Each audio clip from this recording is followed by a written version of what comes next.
You know, your mind is, without a doubt, the most powerful asset you will ever own. It's this incredible supercomputer, and it's capable of achieving pretty much anything you can imagine. But here's the catch. Most of us, well, we were never given the instruction manual. So, I'm going to start by asking you the same question that author Brian Tracy asks in his book, Get Smart. You've got this amazing device right between your ears, but how are you actually using it? I mean, really, day to day. Because here's the kind of startling reality check from his research. We used to think people used about 10% of their brain power. Turns out, the real number is probably closer to this, just 2%. That's it. Think about that.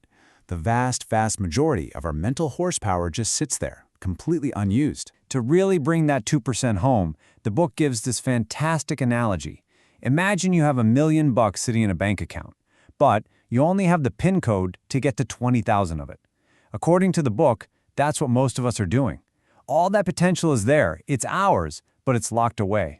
Okay, but here's the good news. It's not hopeless. The book frames success like a combination lock. See, it's not just for geniuses. It's about learning the right sequence of numbers. So in this explainer, we're going to unpack 3 of those key numbers that can help you finally unlock that mental vault. All right, so number 1 in our combination, it's all about time. It's about making a huge shift in your thinking, from what's right in front of your face to what's way down the road. The book actually cites decades of research from Harvard, and it all pointed to one thing. The single biggest predictor of success in life is something they call time perspective. And all that really means is your ability to look years, even decades, into the future, and then let that vision guide the little decisions you make today. So really, it all boils down to a choice. Are you going to focus on what feels good right now? You know, that immediate hit of gratification? Or can you make a small sacrifice today for a much bigger reward later on? And here's the really cool part. Just the act of thinking long-term actually makes your short-term decisions better. It's a total game changer. The management guru Peter Drucker just nailed this. He said, "We always think we can do way more than we can in 1 year, but we massively underestimate what's possible in 5 years. We get so caught up in the next 12 months that we completely miss the life-altering progress a 5-year vision can create." Okay, but having a long-term vision is one thing. If you don't have a specific destination, you're just wandering. And that brings us to the second number on our combination lock. You got to install goal orientation. It's not enough to just dream about the future. You have to define it. So why is this so important? Well, get this. Only about 3% of adults have clear, written goals. And that tiny group, they go on to achieve about 10 times more than the other 97% combined. That is not an accident. And this really gets to the heart of what separates a wish from a goal. You see, the 97% have hopes. They have fantasies. But that top 3%, they have something real, something tangible. They have clear, specific, written goals and a plan that they look at and work on every single day. That act of writing it down is what literally programs your brain for success. I just love this quote from Thomas Carlyle. It so perfectly captures the power of having that clarity. A clear goal is like a GPS for your mind.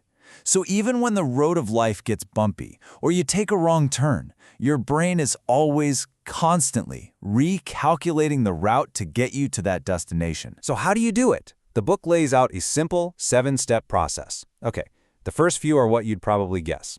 Decide what you want, write it down, give yourself a deadline. But pay attention to these last 2 because this is where most people drop the ball.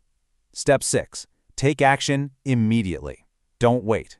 And step 7, maybe the most important of all, do something, anything, every single day that moves you just one step closer. That daily consistency is the real engine of progress. So you've got your long-term vision, you've got your written goal. Awesome. But let's be real. The path is never a straight line. Life happens. And that brings us to the final, crucial number in our combination.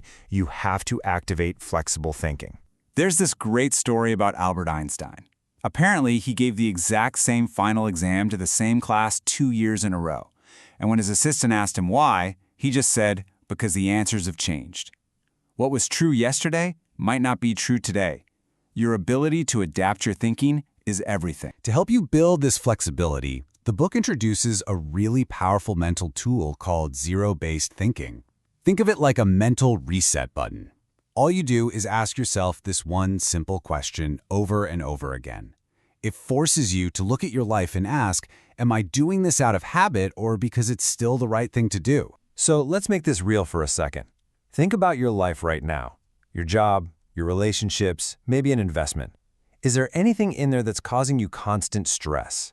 Now, knowing what you know today, if you could go back in time, would you get into it again? Often, that feeling of stress is just a big red flag telling you that a past decision needs a second look. You know, being flexible isn't a weakness. It's a total superpower. The book argues that the mark of a truly superior thinker isn't always being right.